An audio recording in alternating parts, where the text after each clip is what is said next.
Hello chess friends and welcome to Jozarov's chess channel and welcome to my Nimzo-Indian defense series. So in this series we follow a very nice and effective weapon while playing against d4. So this is now our ninth video from the series with introduction video. It's already video number 10. So in order to get a better understanding of this particular video, please watch my series from the beginning. So first the introduction video, then part 1, part 2 and so on. So today we're continuing with the so-called Torre attack, and in my previous video I've explained this Torre attack with this queen on c1 calm setup. Today we're continuing with this most aggressive of Torre attacks. It's with this pause and pawn variation. It's where your opponent sacrifices a pawn to get the initiative. But again, I will show you in this video a very calm line in which you can go to get out of some really tactical mess possibilities, because if you have noticed, I try to explain you this series always through a calm line to a positional and very nice line that you can really memorize for yourself, because going into tactical battles, especially if you're not so good in tactics, it's really dangerous, because there are these tactical brilliant players, and you can get crushed even in this very aggressive opening. So in this video I'm gonna again show you a very calm line that you can apply and get out of this very nice Torre attack. So but in order to show and explain you more of this Torre attack, I wanted to show you also how dangerous this Torre attack can be in three very nice attacking games played by white. So that's why I will recommend you another line, but that's why I wanted to also show you first how dangerous this Torre attack can be. So let's see this Torre attack. We have so far d4, knight on f6, and then knight on f3. We're going into our Nimzo-Indian setup with e6, and now we have the Torre attack with bishop on g5.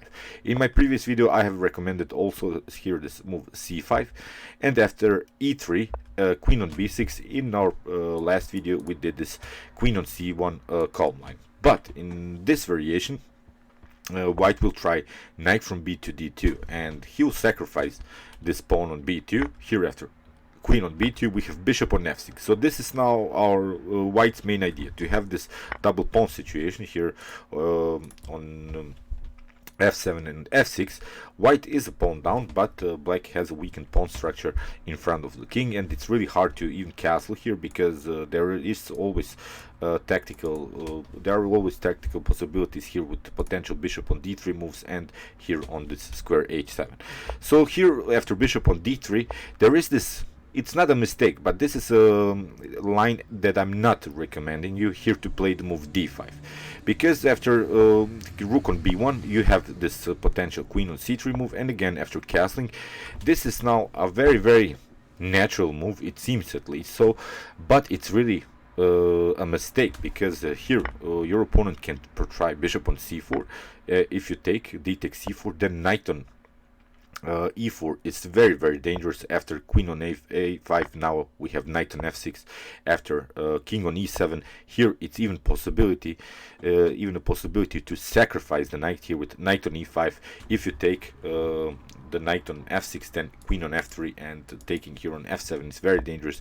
So you can try maybe knight on c6 to challenge the knight, but here queen on h5, and here after knight takes on e5 you see d takes e5, and this is really a dangerous game for black, even with the piece up. Here bishop on g7, and now rook on d1, cutting off here this very important d5 for the king.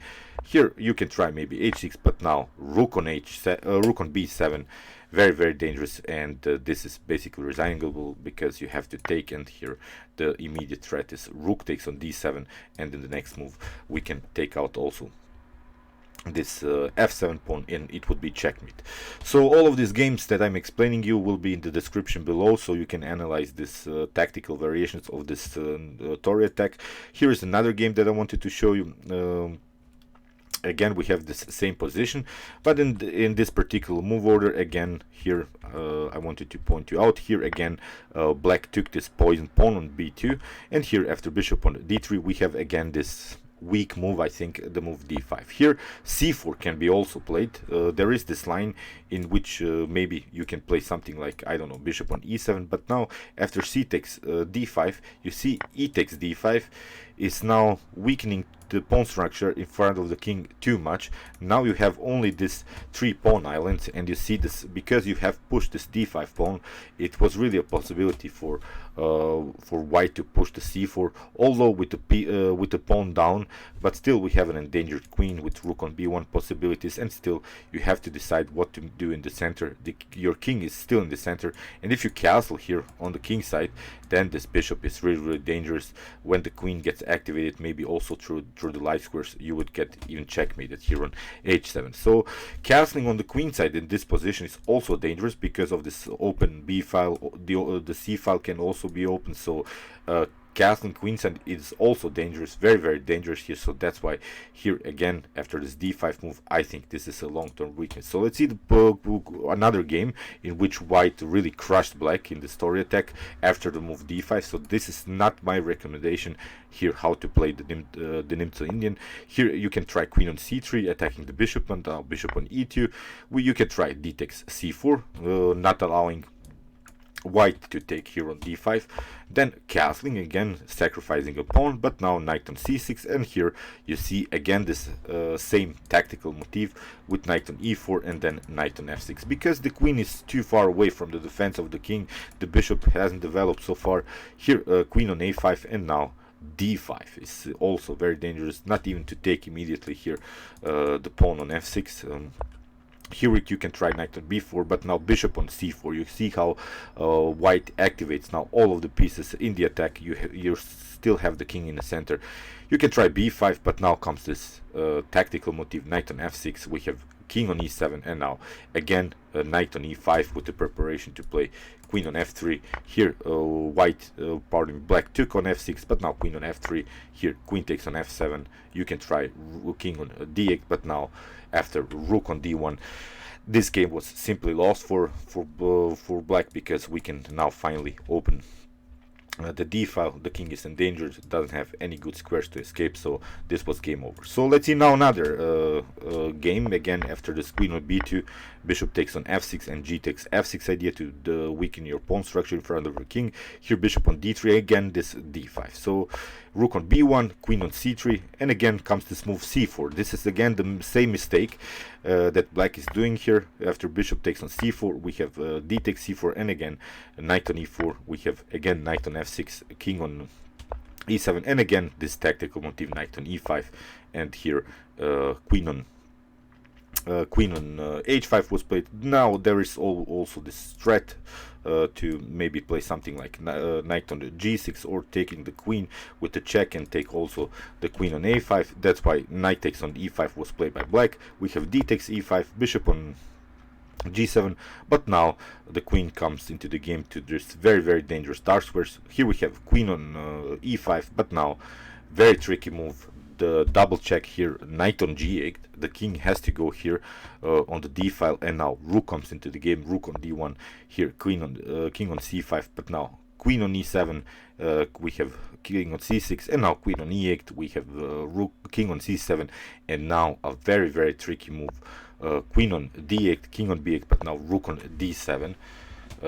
Very dangerous. You cannot take, of course, the rook, and in the next move we are threatening checkmate here on b7. So my recommendation in this position after queen takes on b2 is to play knight on c6, not to play here the move immediately d5. You saw the dangerous possibilities of white here after the move c4, and as I said, that's why I wanted to show you first this very aggressive lines of white. So that's why here knight on c6 is, I think, the best continuation, because again you're already challenging here the pawn on d4 in the center. It's the most important thing now for us to take here the pawn on d4. If white tries here to cover somehow, you see he cannot do that, because he'll lose simply the c3 pawn, and it comes with the attack against this pawn on bishop on d3. So that's why here again white tried this aggressive idea to simply give up more pawns just in order to have a better development.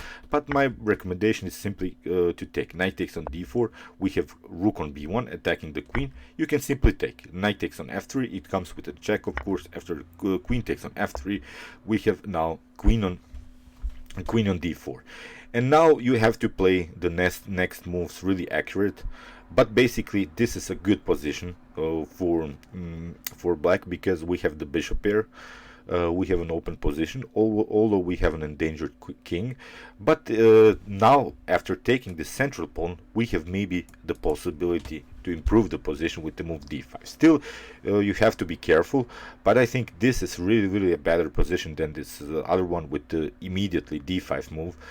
Here, black really forced white to castle, and now it's really a battle. If we defend here, then black will win this game for sure, because we have also two pawns. We are also 2 pawns up. We have the bishop here. Now we want to get use of them. So the destructive game that I wanted to show you in this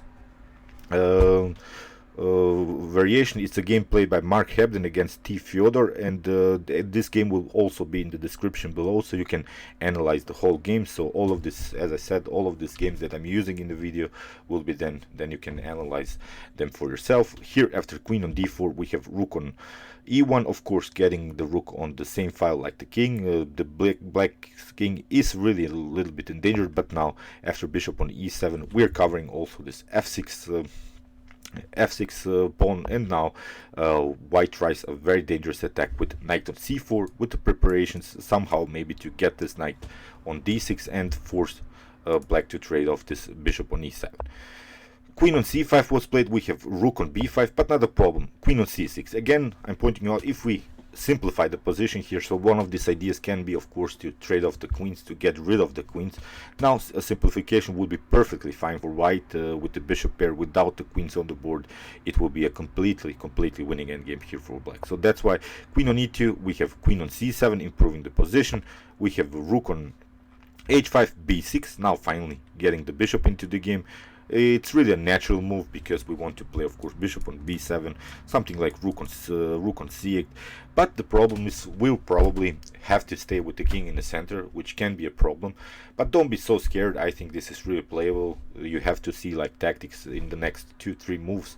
But I don't think that white has a perfect attack here. You have still 4 pawns in front of your king, the bishop pair that is protecting the king. So I think this is very good. So knight on e3, we have bishop on b7, bishop on a6, and now castle on the queen side, because you see the c file is not now opened. This is a huge difference, and then this variation in which we played immediately d5, and after c4 did c file get open. Now it's even possible to castle on the queen side. So knight on d5, again we have e takes d5, bishop takes on b7, king takes on b7. Okay, white has his fun, but again we are many pawns up. Here rook on e8, of course, with the immediate preparation to simplify the position. That's why queen on b4, and now queen on c4, forcing now white to trade off the queens after d takes c4. You see, we have now 7 pawns on the board. On the other hand, white has only 5 pawns, so this is now a completely winning endgame here for black. So let's see now another example in this particular line. Again, knight on c6, as said, not to play here the move d5. d5 is very risky after c4. That's why knight here, pardon me, of course, to play here the move knight on c6, we have castling again, and now again this idea, knight takes on d4, we have again rook on b1, knight takes on f3, queen takes on f3, and again queen on d4. So this is now the setup that we want to have in the Nimzo-Indian defense, in this Torre attack, this very aggressive poison pawn variation with white leaving this b2 hanging. Now c3, it's also a very natural idea, but again we want to stay very active with our queen, because the queen has to be now our defensive piece. Here white tried a very interesting idea, bishop on a6, attacking this b7 pawn. You cannot of course take, because you lose the rook, so that's why bishop on the g7 with the preparation to castle now on the king side. So in the game, the bishop takes on b7 was played. We have bishop takes on b7, queen takes on b7, but now black simply castled. And even if white takes now this pawn, it's very dangerous because of rook from a to d8, and then the knight is hanging. So that's why in the game rook on b4 was played. Here we have queen on h6, of course attacking the knight. That's why knight on f3, and now d5. And let's count the pawns. We have 6 pawns. White has only 5 pawns. We have the bishop in an open game. We have a secure king, and again I think this is a better position here for black. We have also preparation to maybe even make further improvement of pawn structure here with the move f5, getting use of the star square diagonal, playing something like rook on c8, attacking this weak c3 pawn. So these are the ideas, but the most important thing in the opening is to get out of the mess. So I think we got out of this mess, of this tactical mess that you saw in this couple of examples, this first examples, that white had really some great tactical possibilities. So that's why here I think this is a really playable position. So let's see now possible continuation here in the game. This game will also be in the description below, so you can also analyze this game. So d take after c4, of course d takes c4. So after rook takes on c4, again we have a sort of firm pawn structure in front of our king. Nothing can happen, I think. And here rook on b8, kicking away the queen. Queen on d7. Now rook on d8, kicking away the queen. Again queen on b7, but now queen on h5. The idea is of course to play queen on d5, again with the idea to simplify the position, to trade off the queens. In the game rook on d4 was played. We have queen on a5, rook on d1, again kicking away the queen, but now taking another pawn. So I think this is game over for white. In the game you can try maybe something like rook on d7, but we can again play rook on f8. And the problem of whites in this position is that you cannot jump with your knight here on this square e5 or g5. This would be an active square for the knight, so this knight is out of game. So as I said, I'm not going to show you now the whole game. You can really analyze it for yourself. We have a pass pawn, and this is now again completely winning for black. So let's go back. As I said, this is the critical moment, I think, of this particular line.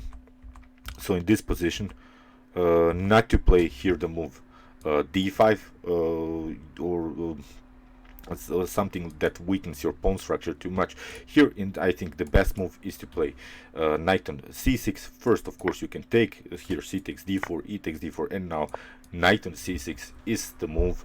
I think that brings you to a huge advantage because you see how dangerous it was to for white here to weaken the pawn structure in front of the king too much. Here we have still 4 pawns in front of our king. So these are the main strategical elements of this very important Torre attack, because the Torre attack I used to play against the Nimzo-Indian, and then I stopped to play it because of this particular line that I showed you today. And I hope you can apply it in some of your games and have a very nice preparation against this very dangerous Torre attack. Okay, I hope you enjoyed this video. Meanwhile, you can watch my other Nimzo-Indian defense series from the beginning, so from this introduction video, then part 1, part 2, and so on. And you can also watch my King's Indian videos, in which I have shown you a very aggressive opening while playing against d4, but it's really more aggressive than this Nimzo-Indian setup, so you can check it out. I've created more than 45 videos about the King's Indian, and you can also watch my hyper accelerated Dragon Sicilian defense videos if you have troubles while playing against e4. And you can also subscribe to my channel if you like this content. Thanks you for watching, guys, and chess is the best, of course.